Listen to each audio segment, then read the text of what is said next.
ನಮಸ್ಕಾರ ಸ್ನೇಹಿತರೆ, ನಮ್ಮ ನಂಬಿಕೆಗೆ ಸ್ವಾಗತ ಸುಸ್ವಾಗತ. ಸ್ನೇಹಿತರೆ, ಸನಾತನ ಧರ್ಮದಲ್ಲಿ ನಾವು ಕೇಳಿರುವಂತಹ ಒಂದೊಂದು ರಹಸ್ಯ ವಿದ್ಯೆಗಳು ಇಂದಿಗೂ ವಿವರಿಸೋಕೆ ಅಸಾಧ್ಯ. ವೈಜ್ಞಾನಿಕವಾಗಿಯೂ ಬಗೆಹರಿಸಲಾಗದ ಸಂಗತಿಗಳು. ಈ ಪುಣ್ಯ ಭೂಮಿ ಕಲಿಸಿದಷ್ಟು ಇಡೀ ಜಗತ್ತೇ ನೋಡಲಿಲ್ಲ. ಅಷ್ಟೊಂದು ಕೌತುಕ ಭರಿತವಾದ ನಾನಾ ರಹಸ್ಯಮಯ ವಿಷಯಗಳು ಇಂದಿಗೂ ನಮ್ಮೆಲ್ಲರನ್ನು ಚಕಿತಗೊಳಿಸುತ್ತವೆ. ಪೌರಾಣಿಕ ಕಥಾನಕಗಳಲ್ಲಿ ಬರುವ ಅಸ್ತ್ರವಿದ್ಯೆ, ಬೆಳಕಿನ ವಿದ್ಯೆ, ಹೀಗೆ 10 ರಹಸ್ಯ ವಿದ್ಯೆಗಳು ಇಂದಿಗೂ ಹೆಸರಿದೆ. ಬಿಟ್ರೆ ಅದನ್ನ ಬಳಸುವ ವಿಧಾನ, ಕಲಿಯುವ ಮಾರ್ಗ ಎಲ್ಲಿದೆಯೋ ಇಂದಿಗೂ ರಹಸ್ಯವೇ. ಆದರೆ ಕಳೆದ 3 ಯುಗಗಳಲ್ಲೂ ಅಂತಹ ವಿದ್ಯೆಗಳೆಲ್ಲವೂ ಪ್ರಚಲಿತದಲ್ಲಿದ್ವು. ಹಾಗಾಗಿ ಭಗವಂತನೇ ಅವತರಿಸಿ ಬರಬೇಕಾಯಿತು ಭೂಮಿಗೆ. ಇಂಥದ್ದೇ ಒಂದು ವಿದ್ಯೆಯನ್ನ ನಾವೆಲ್ಲರೂ ಕೇಳಿರುವುದು. 5000 ವರ್ಷಗಳ ಹಿಂದೆ ಶ್ರೀಕೃಷ್ಣ ಅರ್ಜುನನಿಗೆ ತಿಳಿಸಿದ್ದು, ತೋರಿಸಿದ್ದು ಬದಲಾಗಿತ್ತು. ಆ ಶಕ್ತಿಯನ್ನ ಕಂಡು ಗಾಂಡೀವನೇ ಒಂದು ಕ್ಷಣ ಬೆಚ್ಚಿಬಿದ್ದ. ಆ ಕ್ಷಣ ಮಾತೆ ಹೊರಳದೆ ಭಯಭೀತನಾದ. ಕೈ ಮುಗಿದು ಶ್ರೀಕೃಷ್ಣನಲ್ಲಿ ಬೇಡಿಕೊಂಡ. ಅದು ಗೀತೆ ಬೋಧನೆಯ ಸಮಯದಲ್ಲಿ. ಅಷ್ಟಕ್ಕೂ ಆ ವಿದ್ಯೆ ಯಾವುದು? ಆ ವಿದ್ಯೆಯನ್ನ ಕಲಿತರೆ ವಿಧಿಯನ್ನೇ ಬದಲಾಯಿಸಬಹುದಾ? ನಿಜಕ್ಕೂ ಆ ಕ್ಷಣ ಹೇಗಿತ್ತು ಅನ್ನೋದನ್ನ ಇವತ್ತಿನ ಎಪಿಸೋಡ್ನಲ್ಲಿ ತಿಳಿದುಕೊಳ್ತಾ ಹೋಗೋಣ. ಅದಕ್ಕೂ ಮುನ್ನ ನಮ್ಮ ನಂಬಿಕೆಗೆ ನಿಮ್ಮ ಬೆಂಬಲವಿರಲಿ. ಸ್ನೇಹಿತರೆ, ಕಾಲ ಕಳೆದಂತೆ ಮನುಷ್ಯ ಬದಲಾಗ್ತಾನೆ. ಯುಗ ಕಳೆದಂತೆ ಪ್ರಕೃತಿ ಬದಲಾಗುತ್ತೆ ಅನ್ನೋದು ತಿಳಿದಿರುವಂಥದ್ದೇ. ಆದರೆ ಹೇಗೆ ಅನ್ನೋದು ಮಾತ್ರ ಇಂದಿಗೂ ಊಹಾಪೋಹಗಳೇ ಬಿಟ್ಟರೆ ನಿಖರವಾಗಿ ವಿಜ್ಞಾನವೂ ತಿಳಿಸಲಾಗೋದಿಲ್ಲ. ರವಿ ಕಾಣದನ್ನ ಕವಿಕಂಡ ಎನ್ನುವಂತೆ ವಿಜ್ಞಾನಕ್ಕೆ ನಿಲುಕದ ಅದೆಷ್ಟೋ ವಿಚಾರಗಳನ್ನು ತಿಳಿಸಿರುವುದು, ಅರ್ಥೈಸಿರುವುದು ಮಹಾಪುರುಷರು, ಜ್ಞಾನಿಗಳು ಮಾತ್ರ. ಆದರೆ ಈ ಆಧುನಿಕ ಯುಗದಲ್ಲಿ ಕಣ್ಣಿಗೆ ಕಾಣುವುದನ್ನೇ ನಂಬದ ಮನುಷ್ಯ ಕಣ್ಣಿಗೆ ಕಾಣದ್ದನ್ನ ನಂಬೋದಕ್ಕೆ ಹಿಂದು ಮುಂದೆ ನೋಡ್ತಾನೆ. ಆದರೆ ಇಂದಿಗೂ ನಂಬುವ ಅಗ್ರಮಾನ್ಯ ವಿಷಯವೆಂದರೆ ಅದು ಹುಟ್ಟು ಮತ್ತು ಸಾವು. ಪ್ರೀತಿಯ ಸಮ್ಮಿಲನಕ್ಕೆ ಜನನವಾದರೆ ಋಣ ತೀರಿದ ಮೇಲೆ ಸಾವಿಗೆ ಸಾಕ್ಷಿಯಾಗ್ತಾನೆ ಜೀವ. ಹಾಗಾದರೆ ಇಲ್ಲೊಂದು ರಹಸ್ಯ ಅನ್ನೋದಕ್ಕಿಂತ ಕಾಲಕ್ರಮೇಣವಾಗಿ ಒಂದು ವಿದ್ಯೆ ಪ್ರಯೋಗವಾಗುತ್ತಲೇ ಇದೆ. ಸೂರ್ಯ 15 ಕೋಟಿ ಕಿಲೋಮೀಟರ್ ದೂರದಲ್ಲಿದ್ದರೂ ಕಣ್ಣಿಗೆ ಕಾಣ್ತಾನೆ. ಚಂದ್ರ 3 ಲಕ್ಷ ಕಿಲೋಮೀಟರ್ ದೂರವಿದ್ರೂ ಸುಂದರವಾಗಿ ಕಾಣ್ತಾನೆ. ಆದರೆ ಇನ್ನುಳಿದ ಗ್ರಹಗಳು ನಮ್ಮ ಕಣ್ಣಿಗೆ ಕಾಣಿಸದಿದ್ದರೂ ನಾವು ನಂಬುತ್ತೀವಿ ಅಂದರೆ ವಿಜ್ಞಾನ ತಿಳಿಸಿದ್ದು, ಸಂಶೋಧಿಸಿದ್ದು, ಹಾಗೆ ಜ್ಯೋತಿಷ್ಯ ಭಾಷ್ಯ ಬರೆದದ್ದು ಇದೆಲ್ಲವೂ ನಮ್ಮ ಬಾಯಿ ಮುಚ್ಚಿಸುತ್ತೆ. ಅಂದರೆ ಇಲ್ಲೊಂದು ಶಕ್ತಿ ಪೂರ್ವ ನಿಯೋಜಿತವಾಗಿ ಕೆಲಸ ಮಾಡ್ತಿದೆ. ಹುಟ್ಟು ಸಾವು ಇಂದು ನಾಳೆಗಳ ಆಚೆ ಹೊಂಚಿ ನಿಂತಿದೆ ಅಂತಾಯ್ತು. ಅದನ್ನೇ ಭಾರತೀಯ ಸಂಸ್ಕೃತಿಯಲ್ಲಿ ಕಾಲತಂತ್ರ ಅಂತ ಕರೀತಾರೆ. ಈ ವಿದ್ಯೆ ತಿಳಿದಿದ್ದದ್ದು ಕೃತಯುಗದಲ್ಲಿ ಹಲವರಿಗೆ, ತ್ರೇತಾಯುಗದಲ್ಲಿ ಕೆಲವರಿಗೆ, ದ್ವಾಪರಾಯುಗದಲ್ಲಿ ಶ್ರೀಕೃಷ್ಣನೊಬ್ಬನಿಗೆ. ಅದೇ ಕಲಿಯುಗದಲ್ಲಿ ಯಾರಿಗೂ ಇಲ್ಲ. ಈ ವಿದ್ಯೆ ಕಲಿತವರು ಏನಾಗ್ತಾರೆ, ಈ ರಹಸ್ಯ ವಿದ್ಯೆಯಿಂದ ಆಗೋದೇನು ಅನ್ನೋದನ್ನ ತಿಳಿಯುತ್ತಾ ಹೋಗೋಣ. ನಮ್ಮ ಪೂರ್ವಿಕ ಋಷಿಮುನಿಗಳ ಕೆಲವು ಸಂಗತಿಗಳು ನೆನಪಿಗೆ ಬರ್ತಾವೆ. ಭಾರತೀಯರ ಪಾಲಿನ ಹೊಸ ವರ್ಷವಾದ ಯುಗಾದಿಯನ್ನೇ ತೆಗೆದುಕೊಂಡ್ರೆ ಪ್ರತಿ ಸಂವತ್ಸರವೂ ಚೈತ್ರ ಶುದ್ಧ ಪಾಂಡ್ಯಮಿ ಎಂದು ಯುಗಾದಿ ಹಬ್ಬವನ್ನು ಆಚರಿಸುವುದು ರೂಢಿಯಲ್ಲಿದೆ. ಅದೇ ತಮಿಳರ ಸಂವತ್ಸರಾದಿ ಹಾಗೂ ಉತ್ತರಾದಿ ರಾಷ್ಟ್ರಗಳಲ್ಲಿನ ಕೆಲವೆಡೆ ಬೇರೆ ಬೇರೆ ರೀತಿ ಇದೆ. ಪುರಾತನ ಕಾಲದಲ್ಲಿಯೂ ಕೂಡ ಒಂದೇ ರೀತಿ ಇರಲಿಲ್ಲ. ರಾಮಾಯಣದ ಕಾಲದಲ್ಲಿ ಜ್ಯೇಷ್ಠ ಮಾಸವನ್ನ ಸಂವತ್ಸರಾದಿಯನ್ನಾಗಿ ಭಾವಿಸಲಾಗಿತ್ತು. ಮಹಾಭಾರತದ ಕಾಲದಲ್ಲಿ ವೈಶಾಖ ಮಾಸದಲ್ಲಿ ಯುಗಾದಿ ಬರುತ್ತಿತ್ತೆಂದು ತಿಳಿಯುತ್ತೆ. ಈಗ ನಾವು ಚೈತ್ರ ಶುದ್ಧ ಪ್ರಥಮ ದಿನವನ್ನ ಯುಗಾದಿಯನ್ನಾಗಿ ಆಚರಿಸ್ತೇವೆ. ಚೈತ್ರ ವೈಶಾಖ ಮಾಸಗಳು ವಸಂತ ಋತುಗಳು ಎಂದು ಓದಿಕೊಂಡಿದ್ದೇವೆ ಹೊರತು ಅದರ ಒಳಾರ್ಥವನ್ನ ನಾವು ತಿಳಿದುಕೊಳ್ಳಲಿಲ್ಲ. ಪೂರ್ವಕಾಲದಲ್ಲಾದರೆ ಋಷಿಮುನಿಗಳಂತಹ ಮಹಾನುಭಾವರಿದ್ದರು. ಅವರು ಏನು ಅಪ್ಪಣೆ ಕೊಡಿಸಿದರೂ ಅದು ಶಾಸನದಂತೆ ಚಲಾವಣೆಯಾಗ್ತಿತ್ತು. ಋತುವನ್ನ 1 ತಿಂಗಳ ಹಿಂದಕ್ಕೆ ಹಾಕಿ ಎಂದರೆ ಹಾಗೆ ಹಿಂದಕ್ಕೆ ಹಾಕುತ್ತಿದ್ರು. ಯಾಕಂದ್ರೆ ಪ್ರಕೃತಿಯಲ್ಲಿ ನಡೆದ ಬದಲಾವಣೆಗಳನ್ನ ಅವರು ಗುರುತಿಸುತ್ತಿದ್ದ ಕಾರಣ ಅವರಿಗೆ ಅಂತಹ ಶಕ್ತಿಗಳಿರ್ತಿದ್ವು. ಇಂದಿನ ದಿನಗಳಲ್ಲಿ ಜನಗಳ ಹೃದಯವನ್ನ ಶಾಸಿಸಬಲ್ಲ ಶಾಸ್ತ್ರಕಾರರು ಹಾಗೂ ಋಷಿಗಳಿಲ್ಲ.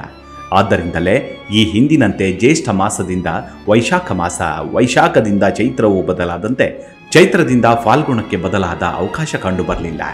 ಯುಗಗಳು ಬದಲಾದಂತೆಲ್ಲ ಋತು ಗಮನದಲ್ಲಷ್ಟೇ ಅಲ್ಲ, ಸೃಷ್ಟಿಯಲ್ಲಿಯೂ ಕೂಡ ಅಪೂರ್ವವಾದ ಬದಲಾವಣೆ ಬರುತ್ತೆ ಎಂದು ನಮ್ಮ ವಾಗ್ಮಯದಲ್ಲಿ ಆಧಾರಗಳು ಕಂಡುಬರ್ತವೆ. ಇದಕ್ಕೆ ಮೂಲವೇ ಕಾಲತಂತ್ರವೆಂದು ಶ್ರೀಮದ್ ಭಾಗವತದಲ್ಲಿ ಹೇಳಲಾಗಿದೆ. ಈ ಅನಂತ ಸೃಷ್ಟಿಯಲ್ಲಿ ಅನೂಹ್ಯಗಳಾದ ಪರಿಣಾಮಗಳನ್ನು ತಂದಂತಹ ಕಾಲ ಪ್ರಭಾವವು ಕಾಲತಂತ್ರಕ್ಕಿದೆ ಎಂದು ಘಂಟಾಘೋಷವಾಗಿ ಪುರಾಣಗಳು ಹೇಳ್ತವೆ. ಪಂಚಭೂತಗಳ ಸಂಯೋಗ ಯೋಗಗಳಿಗೆ ಕಾಲವೇ ಕಾರಣವೆಂದು ಅದರ ಮಾರ್ಗವನ್ನ ಯಾರೂ ಗುರುತಿಸಲಾರರು. ಎಂಥವರಿಗೂ ಕೂಡ ಅದು ದುಸ್ತರವೆಂದು ಹೇಳುತ್ತಾ ಇದಕ್ಕೆ ಪಾಂಡವರ ಜೀವಿತವನ್ನ ಇಲ್ಲಿ ಉದಾಹರಣೆಯಾಗಿ ನೀಡಿದೆ.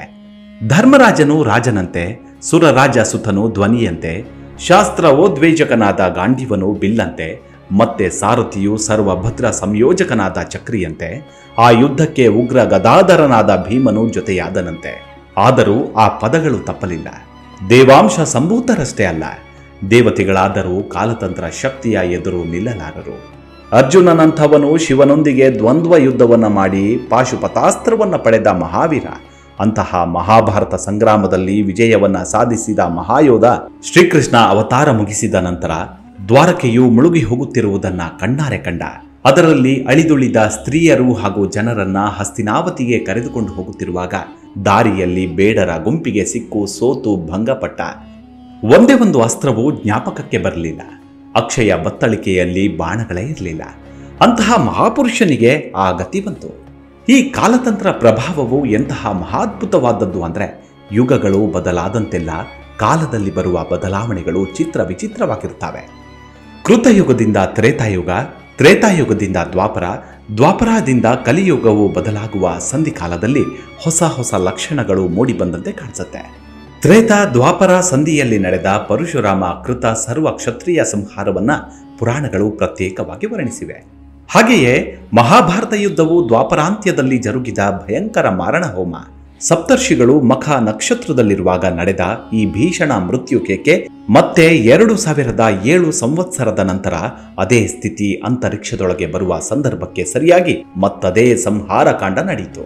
ಮಹಾನಂದನು ದ್ವಿತೀಯ ಭಾರ್ಗವನಿಂದ ಸರ್ವಕ್ಷ ತಾಂತ್ರಕನಾದನೆಂದು ಅಂದಿನ ವಿಶೇಷಗಳನ್ನ ಭವಿಷ್ಯಾದಿ ಪುರಾಣಗಳು ವರ್ಣಿಸಿದವು. ಕಾಲಚಕ್ರವು ಸರಸರನೆ ತಿರುಗುವ ಹೊತ್ತಿಗೆ ಯಮದಂಡವು ಪ್ರಚಂಡ ನೈಮಣ್ಯವನ್ನು ಪ್ರದರ್ಶಿಸಿತ್ತು. ಹೀಗೆ ಪೂರ್ವ ಯುಗದೊಳಗಿನ ಜೀವಿಗಳೇ ಉತ್ತರೋತ್ತರ ಯುಗಗಳಲ್ಲಿಯೂ ಬರ್ತಾರೆ. ಕೃತ ಯುಗದಲ್ಲಿ ನಿರಂತರ ಧರ್ಮ ಬದ್ಧರಾದವರೇ ಕಲಿಯುಗ ಬರುವ ಹೊತ್ತಿಗೆ ಅಧರ್ಮ ಪರರಾಗ್ತಾರೆ. ಅಂದರೆ ಮಾನವ ಜೀವಿತವನ್ನ ನಡೆಸುವುದು ಕೂಡ ಆ ಜೀವಿಗಳ ಕರ್ಮವೇ ಮಾತ್ರವಲ್ಲದೆ ಕಾಲವೂ ಕೂಡ ಆಗಿರುತ್ತೆ. ಮಹಾಭಾರತದಲ್ಲಿಯೇ ಅದಕ್ಕೊಂದು ಸುಂದರವಾದ ಉದಾಹರಣೆ ಇದೆ. ಶ್ರೀಕೃಷ್ಣನು ಮಹಾಭಾರತ ಯುದ್ಧದಲ್ಲಿ ಅರ್ಜುನನೊಂದಿಗೆ ಕಾಲೋಸ್ಮಿ ಲೋಕ ಕ್ಷಯಕೃತ್ ಪ್ರವೃದ್ಧ ಎಂದಿದ್ದಾನೆ. ಅಂದರೆ ಲೋಕ ನಾಶಕ್ಕಾಗಿ ಬಂದ ಕಾಲನು ನಾನು ಎನ್ನುತ್ತಾ ಭೀಷ್ಮ, ದ್ರೋಣಾದಿ ಸಕಲ ವೀರರೆಲ್ಲರೂ ನನ್ನಿಂದ ಈಗಾಗಲೇ ಸಂಹಾರವಾಗಿದ್ದಾರೆ. ಕೇವಲ ನೀನು ನಿಮಿತ್ತ ಮಾತ್ರನಾಗಿ ಬಾಣವನ್ನ ಬಿಡು ಎನ್ನುತ್ತಾನೆ. ನಿನ್ನ ಬಾಣಗಳಿಗೆ ಶಕ್ತಿಯನ್ನ ನೀಡುತ್ತೇನೆಂದೋ ನಿನ್ನ ಕೈಯಲ್ಲಿ ಸಂಹರಿಸುತ್ತೇನೆಂದು ಹೇಳಬೇಡ. ನಾನು ಈಗಾಗಲೇ ಅವರನ್ನ ಸಂಹರಿಸಿದ್ದೇನೆ ಎನ್ನುವುದರಲ್ಲಿ ಒಂದು ಉತ್ತಮ ಕಾಲತಂತ್ರ ರಹಸ್ಯ ಅಡಗಿದೆ. ಪ್ರತಿಯೋರ್ವ ಮನುಷ್ಯನಿಗೆ ಪಂಚಭೂತಾತ್ಮಕವಾದ ಈ ಶರೀರವಲ್ಲದೆ ಆಕಾಶಚರವಾದ ಮತ್ತೊಂದು ಶರೀರವಿರುತ್ತೆ. ಅದಕ್ಕೆ ಸೂಕ್ಷ್ಮ ಶರೀರ ಎನ್ನುತ್ತಾರೆ. ಮಾನವನಿಗೆ ಬರಬೇಕಾದ್ದು ಮೊದಲು ಆ ಆಕಾಶ ಶರೀರದ ಮೇಲೆ ಕರ್ಮ ಪ್ರಭಾವದಿಂದ ಕಾಣಿಸುತ್ತೆ. ನಂತರ ಈ ಪಾರ್ಥಿವ ಶರೀರಕ್ಕೆ ವಿನಿಮಯವಾಗತ್ತೆ. ಶ್ರೀಕೃಷ್ಣನು ಕಾಲ ಸ್ವರೂಪನಾದ್ದರಿಂದ ಆ ಆಕಾಶ ಶರೀರಗಳನ್ನು ವಿರೋಧಿಸಿದ. ಆದ್ದರಿಂದ ಈ ಭೌತಿಕ ಶರೀರಗಳು ಅರ್ಜುನನು ಬಾಣ ಬಿಟ್ಟರೂ ಬಿಡದಿದ್ದರೂ ಕುಸಿಯುವುದು ತಪ್ಪುತ್ತಿರಲಿಲ್ಲ. ಆದರೆ ಈ ಕ್ರಿಯೆಗೆ ಅರ್ಜುನನು ನಿಮಿತ್ತ ಮಾತ್ರನಾಗಬೇಕಾದ ಯೋಗ ಇದ್ದ ಕಾರಣ ಅವನಿಂದಲೇ ಕುರುಕ್ಷೇತ್ರ ಸಮಾಪ್ತಿಯಾಯಿತು. ಆಕಾಶ ಶರೀರದ ಮೇಲೆ ಕಾಣಿಸುವ ವಿಶೇಷಗಳು ಈ ಭೂ ಶರೀರದ ಮೇಲೆ ಕಾಣಿಸುವುದಕ್ಕೆ ನಡುವೆ ಸ್ವಲ್ಪ ವ್ಯತ್ಯಾಸವಿರುತ್ತೆ. ಆದ್ದರಿಂದಲೇ ಶ್ರೀಕೃಷ್ಣ ತಾನು ಅವರೆಲ್ಲರನ್ನೂ ಸಂಹರಿಸಿದೆ ಎಂದು ಹೇಳಿದ ನಂತರವೂ ಕೂಡ ರಣರಂಗದ ಮೇಲೆ ಅವರೆಲ್ಲರೂ ಎದುರಿನಲ್ಲಿ ನಿಂತೇ ಇದ್ರು. ಇದನ್ನೇ ಮಯ್ಯವೇತೆ ನಿಹತಾಹ ಪೂರ್ವಮೇವ ನಿಮಿತ್ತ ಮಾತ್ರ ಭವ ಸವ್ಯ ಸಾಚಿನ್ ಎನ್ನುವ ಗೀತಾ ಶ್ಲೋಕದಲ್ಲಿ ಇಂತಹ ತಾಂತ್ರಿಕ ರಹಸ್ಯವೂ ಅಡಗಿದೆ. ಆ ಆಕಾಶ ಶರೀರಗಳಿಗೂ ಆ ಭೂಶರೀರಗಳಿಗೂ ನಡುವೆ ಒಂದು ಅದೃಶ್ಯ ರಜತ ಸೂತ್ರ ಅನುಬಂಧವಾಗಿರುತ್ತೆ. ಅಂದ್ರೆ ಅದನ್ನೇ ಇನ್ವಿಸಿಬಲ್ ಸಿಲ್ವರ್ ಕಾರ್ಡ್ ಎನ್ನುತ್ತಾರೆ. ಎರಡು ದೇಹಗಳ ನಡುವೆ ಅನುಬಂಧಗಳು ಬಂದು ಹೋಗುವಿಕೆಯ ಒಂದು ವಿಚಿತ್ರ ಪದ್ಧತಿಯಲ್ಲಿ ಸಾಗುತ್ತಾ ಇರುತ್ತೆ. ಆದರೆ ಸ್ವಲ್ಪ ಅಂತರ್ದೃಷ್ಟಿ ಅಥವಾ ದಿವ್ಯ ದೃಷ್ಟಿ ತೆರೆದುಕೊಳ್ಳದೆ ಇದರೊಳಗಿನ ನಿಗೂಢತೆ ತಿಳಿಯಲಾಗದು. ಒಂದು ಮಹಾಶಕ್ತಿಯು ಲೋಕವನ್ನ ಆವರಿಸುವಾಗ ಅದೃಶ್ಯ ತೇಜೋರೂಪದಲ್ಲಿ ಅಂತರಿಕ್ಷದಿಂದ ಸರ್ವಲೋಕವನ್ನ ಕ್ರಮಿಸುವುದು ನಡೆಯುತ್ತೆ. ಸೂಕ್ಷ್ಮವಾದ ದಾರ್ಶನಿಕ ಶಕ್ತಿ ಇಲ್ಲದ ಹೊರತು ಇದನ್ನ ಪ್ರತ್ಯಕ್ಷವಾಗಿ ತಿಳಿದುಕೊಳ್ಳುವುದು ಸಾಧ್ಯವಿಲ್ಲ. ಟಿಬೆಟಿಯನ್ ಜ್ಞಾನಿಯಾದ ಲೋಬ್ ಸಾಂಗ್ ರಾಂಪ ಒಂದು ವಿಚಿತ್ರ ವಿಷಯವನ್ನ ಬರೆದ. ಅದೇನಂದ್ರೆ, ಸ್ಮಶಾನದಲ್ಲಿ ಅರ್ಧರಾತ್ರಿಯ ವೇಳೆ ಜಾಗೃತಿಯಿಂದ ನೋಡಿದ್ರೆ ನೀಲಾಕಾರದ ಕಾಂತಿ ವಲಯಗಳು ಹೂತು ಹಾಕಿರುವ ಮಾನವ ದೇಹದಿಂದ ಮೇಲಕ್ಕೆ ಹೋಗುವುದನ್ನು ನೋಡಬಹುದು ಎಂದಿದ್ದಾನೆ.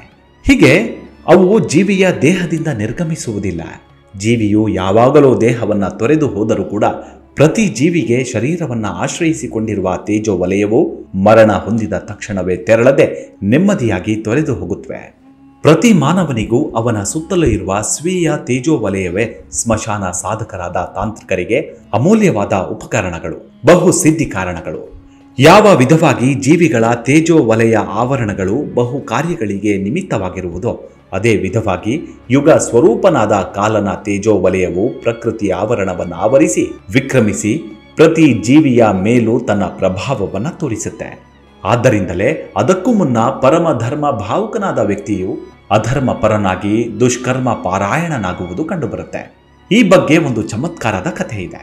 ಅರಣ್ಯವಾಸಕ್ಕೆ ಸೀತಾರಾಮರೊಂದಿಗೆ ತೆರಳಿದ ಲಕ್ಷ್ಮಣನು ಕೂಡ ಒಂದು ಸ್ಥಳದಲ್ಲಿ ಸೀತಾರಾಮರನ್ನ ಕುರಿತು, ನಾನು ನಿಮ್ಮ ಸೇವೆಯನ್ನೇಕೆ ಮಾಡಲಿ, ನಿಮ್ಮ ಸಾಮಾನು ಸರಂಜಾಮುಗಳನ್ನ ನೀವೇ ನೋಡಿಕೊಳ್ಳಿ, ನಾನು ವಾಪಸ್ಸು ಹೋಗುತ್ತೇನೆ ಎಂದನಂತೆ. ಆಗ ಸ್ವಲ್ಪ ದೂರ ತೆರಳುವವರೆಗೂ ರಾಮನೇನು ಮಾತನಾಡಲಿಲ್ಲವಂತೆ. ನಂತರ ಸ್ವಲ್ಪ ಸಮಯದ ನಂತರ ಸಹಜ ಸ್ಥಿತಿಗೆ ಬಂದ ನಂತರ, ಅದು ರಾಕ್ಷಸರು ತೀವ್ರ ತಪಸ್ಸು ಮಾಡಿದ್ದ ಸ್ಥಳ, ಅವರ ಭಾವತರಂಗಗಳು ಇನ್ನೂ ಅಲ್ಲಿಯೇ ಪ್ರಸರಿಸುತ್ತಿದೆಯಾದ ಕಾರಣ ನಿನ್ನ ಮನಸ್ಸಿನಲ್ಲಿ ಅಂತಹ ಆಲೋಚನೆಗಳು ಹುಟ್ಟಿಕೊಂಡುವು ಎಂದು ಶ್ರೀರಾಮನು ತಮ್ಮನನ್ನ ಸಮಾಧಾನಪಡಿಸ್ತಾನೆ. ಹಾಗೆ ಈ ಮೊದಲು ಯಾವ ಯುಗದಲ್ಲಿಯೂ ಇರದ ಅನ್ನ ವಿಕ್ರಯ, ದೇಹ ವಿಕ್ರಯ ಕಲಿಯುಗದಲ್ಲಿ ಇರುತ್ತದೆ ಎಂದು ಋಷಿಮುನಿಗಳು ಹೇಳಿದರೂ ಅಂದಿನವರು ನಂಬಲಾರದೆ ಹೋದರು. ನಾವು ಇಂದಿನ ಕಾಲದವರು ಅಂದಿನ ಪರಿಸ್ಥಿತಿಯನ್ನ ನಾವು ನಂಬುವುದೇ ಇಲ್ಲ. ಆದ್ದರಿಂದಲೇ ವ್ಯಾಸ ಮಹರ್ಷಿಯು ಕಾಲ ಪ್ರಭಾವದಿಂದ ಯಾರು ತಪ್ಪಿಸಿಕೊಳ್ಳಲಾರರು.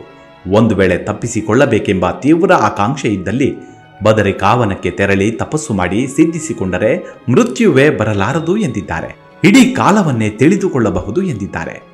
ಸರ್ವ ಪ್ರಪಂಚವು ಕಾಲತಂತ್ರದ ವಶವಾಗಿದೆ. ಸಹಸ್ರ ಸಂವತ್ಸರಕ್ಕೆ ಒಬ್ಬ, ಕೋಟಿ ಮಂದಿಯಲ್ಲೊಬ್ಬ ಕಾಲತಂತ್ರವನ್ನ ಜಯಿಸಿ ದೇವಲೋಕಕ್ಕೆ ಬೆಳಕಿನ ಹಾದಿಯನ್ನ ತೋರಿಸ್ತಾನೆ. ಬಿಟ್ರೆ ಕಾಲತಂತ್ರದ ರಹಸ್ಯವನ್ನ ತಿಳಿದುಕೊಳ್ಳುವುದು ಸುಲಭವೂ ಅಲ್ಲ, ಅಸಾಧ್ಯವೂ ಅಲ್ಲ. ಎಲ್ಲದಕ್ಕೂ ಭಗವಂತನ ಕೃಪೆ ಇರಬೇಕು, ಅಂಥವರಿಗೆ ಮಾತ್ರ ಸಾಧ್ಯ. ಇಂದಿಗೂ ಋಷಿ ಮುನಿಗಳು ಜೀವಂತವಾಗಿರೋದು ಇದೆಲ್ಲದಕ್ಕೂ ಉತ್ತಮ ನಿದರ್ಶನವಾಗಿ ತೋರುತ್ತೆ. ಇವಿಷ್ಟು ರಹಸ್ಯ ಕಾಲತಂತ್ರ ವಿದ್ಯೆಯ ಕುರಿತಾದ ಸಣ್ಣದಾದ ಮಾಹಿತಿ. ಮುಂದಿನ ಎಪಿಸೋಡ್ನಲ್ಲಿ ಮತ್ತೆ ಸಿಗೋಣ. ಅಲ್ಲಿವರೆಗೂ ನಿಮ್ಮ ಆರೋಗ್ಯದ ಕಡೆ ಗಮನವಿರಲಿ. Take care. ನಮಸ್ಕಾರ.